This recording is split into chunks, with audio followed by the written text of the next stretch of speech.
नमस्कार दोस्तों आज मैं अपनी वीडियो में वर्तमान समय में जो समस्या चल रही है वो ये है कि बच्चों में संस्कार को कैसे डालें।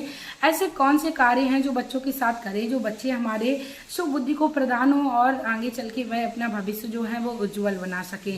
दोस्तों आज की जो वीडियो है वो बहुत ही ज़्यादा महत्वपूर्ण होने वाली है। यदि आप अपने बच्चे का भविष्य अच्छा करना चाहते हो तो आप लोग प्लीज़ वीडियो के इन तक बने रहिए। दोस्तों वीडियो को शुरू करने से पहले मैं मेरे आराध्य श्री लक्ष्मी नारायण को मैं कोटि कोटि प्रणाम करती हूँ। मैं उनको कोटि कोटि नमस्कार करती हूँ। दोस्तों हर व्यक्ति चाहता है कि उसका जो बच्चा है वह बुद्धिमान होने के साथ साथ अपने जीवन में शुभ कर्मों को करे। दोस्तों शुभ कर्म बच्चे जब ही करते हैं जब उसके घर में उसको माहौल मिलता है। कहते हैं घर का माहौल बच्चों के ऊपर काफी ज्यादा वह इफेक्ट डालता है। जब घर का माहौल अच्छा होता है तब बच्चे भी अच्छे कार्यों को करने के लिए अग्रसर रहते हैं। कहते हैं कि माता को सबसे ज्यादा भागीदार बताया जाता है कि बच्चे के जो संस्कार हैं वो अच्छे हैं या खराब हैं। सबसे पहली जो गुरु है वो माँ को बताया जाता है और परिवार के जितने भी सदस्य हैं उनको भी बच्चों के साथ अच्छे से व्यवहार करना चाहिए और उनको आचरण सिखाना चाहिए। प्रेमानंद जी कहते हैं कि जो भी व्यक्ति अपने जीवन में ये बच्चों को अच्छे गुणों से भरपूर कर लेता है उसका जो जीवन है वह धन्य हो जाता है। परम पूजनीय प्रेमानंद जी इसके साथ ये भी कहते हैं कि हर व्यक्ति को अपने बच्चों को वो भागवत का रसपान अवश्य कराना चाहिए। यदि कोई बच्चा किसी कारणवश मोबाइल में लगा है या वह इन उपायों को नहीं कर रहा है, वह अपने जीवन में भागवत को नहीं उतार रहा है, तब ऐसे में हर माँ को चाहिए कि उसको प्रेम से समझाए। और यदि उसकी कोई मन की कोई भी चीज है खाने पीने वाली तो आप उसको उसका लालच दीजिए। कहिए कि आपके लिए इतनी अच्छी सी चीज बना के देंगे, इतनी देर में आप भगवान के स्मरण करके आइए, भगवान को पैर छूइए, भगवान की माला कर लीजिए या भगवान का नाम ले लीजिए। इससे क्या होगा, बच्चों में उत्सुकता आएगी कि माँ मेरे लिए एक प्यारा सा भोजन बना रही है, जो मेरी फेवरेट डिश है उसको बना रही हैं, तो मैं इतना तो कर सकता हूँ। दोस्तों जब आप धीरे धीरे इस कार्य को अपने जीवन में करने लगेंगी तो बच्चे की ये आदत सी पड़ जाएगी। दोस्तों इसी को संस्कार कहते हैं, इसी को आचरण कहते हैं। एक मैं आप लोगों को बहुत ही अच्छी कथा से इस वीडियो में आप लोगों को समझाना चाहूंगी कि अपने बच्चे को किस प्रकार संस्कार दें, नहीं तो वह आपके लिए ही आगे चल के हानिकारक होंगे। दोस्तों एक सुल्तान नामक एक डाकू था, उसका जो प्रकोप था वो पूरे समाज में काफी ज्यादा हो रहा था। वह अपने गलत कर्मों से लोगों में भय बना रहा था।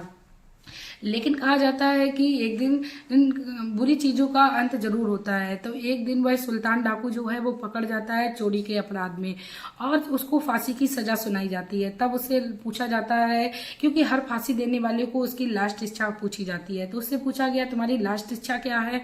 तब वह सुल्तान डाकू बोला कि मेरी लास्ट इच्छा ये है कि आप मेरी माँ से मुझे मिलने दें। जैसे ही वह अपनी माँ के पास जाता है और वह माँ की नाक को खींचता हुआ माँ को झकझोरता है, तब वह उससे पूछा जाता है तुम ऐसा कार्य अपनी माँ के साथ क्यों कर रहे हो।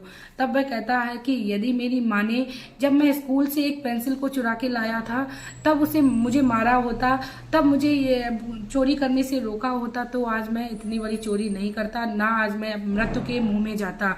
दोस्तों इसी बात को सुनकर उनकी माँ जो है वो बहुत ही लज्जा से नीचे मुंह कर लेती हैं और इससे हमें ये शिक्षा मिलती है कि दोस्तों हमें कभी भी अपने बच्चों को गलत कार्यों की उत्साहना नहीं चाहिए। जब भी बच्चे हमारे घर में कोई भी किसी भी प्रकार की वस्तु को लाते हैं तो हमें उनसे पूरी डिटेल लेनी चाहिए कि ये वस्तु आपके पास कहाँ से आई और क्यों आई। इसके साथ ही दोस्तों मैं आप लोगों को बता दूं कि कई सारे बच्चों में ये भी समस्या देखने को मिलती ही है कि बच्चे पैर छूने में बहुत ही पीछे रह रहे हैं और कहा जाता है जो भी व्यक्ति बड़ों के सामने झुकता है उसको संसार में कहीं झुकना नहीं पड़ता है। इसीलिए अपने बच्चों में आप लोग ये संस्कार दें कि आप लोग अपने बच्चों को वो संस्कारवान बनाने के साथ साथ आप उन्हें आदर्शवान भी बनाएं। आपके घर में जब भी कोई सदस्य आए तो सबसे पहले तो आप उनके जाके चरण स्पर्श करिए, या आपसे छोटा है तो आप उसको आदर पूर्वक बिठाइए, क्योंकि कहते हैं जब हमें किसी का आदर नहीं करेंगे तो हमारे बच्चे क्या खा करेंगे।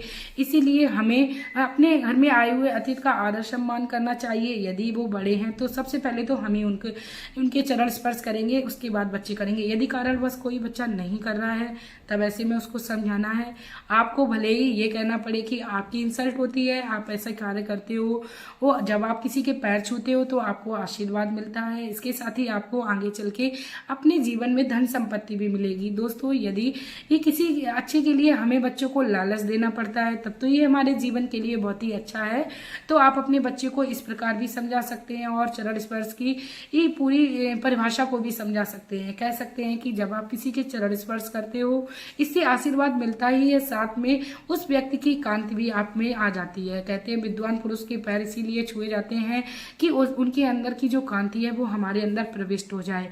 दोस्तों पैर छूने का बहुत ही बड़ा प्रावधान है, इसीलिए हर व्यक्ति को अपने से बड़ों के पैर अवश्य छूने चाहिए और आशीर्वाद लेना चाहिए। अपने बच्चों में भी ये संस्कार अवश्य डालने चाहिए।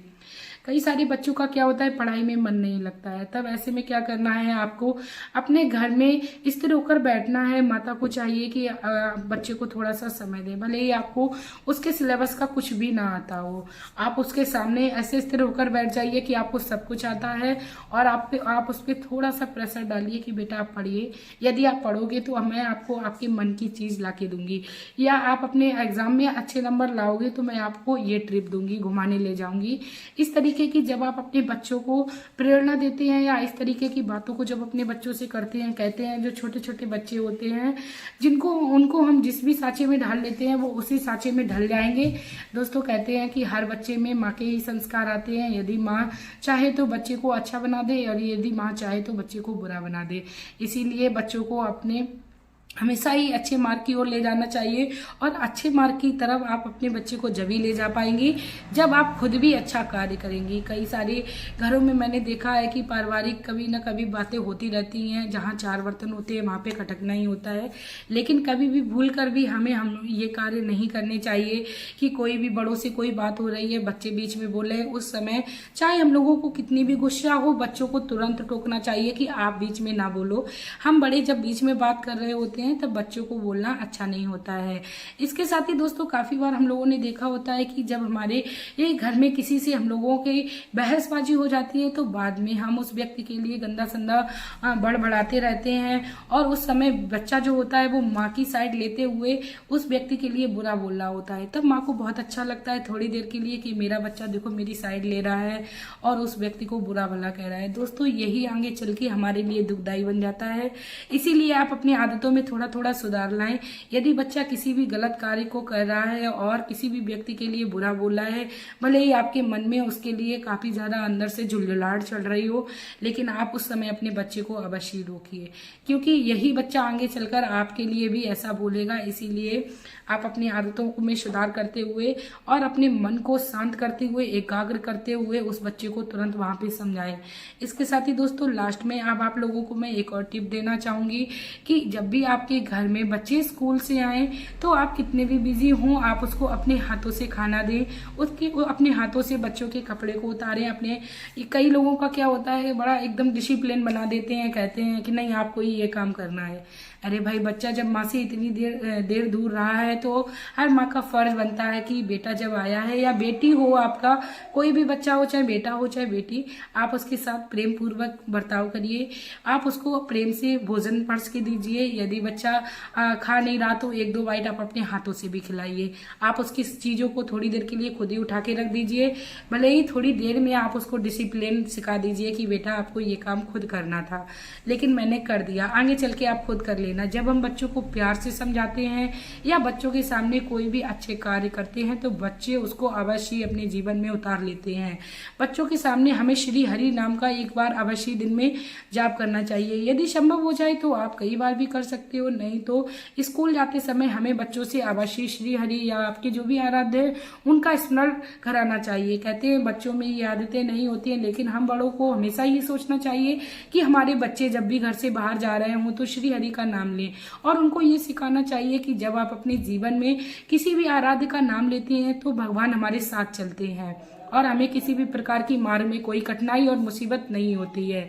दोस्तों ये छोटे छोटे उपाय और छोटे छोटे संस्कार, छोटी छोटी बातें, छोटे छोटे बच्चों के साथ ऐसी क्रीड़ाएं जो हमें करने से यदि हमारे बच्चे संस्कार वाले बनते हैं तो कर लेंगे तो हमारे जीवन में इसका काफी अच्छा परिणाम हम लोगों को देखने को मिलेगा।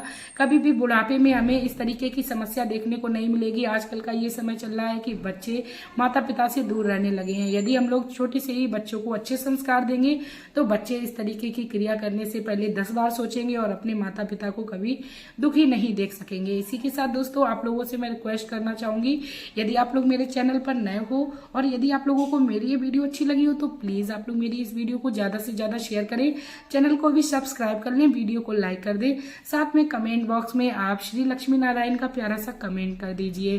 दोस्तों आपका प्यार और कीमती समय देने के लिए धन्यवाद।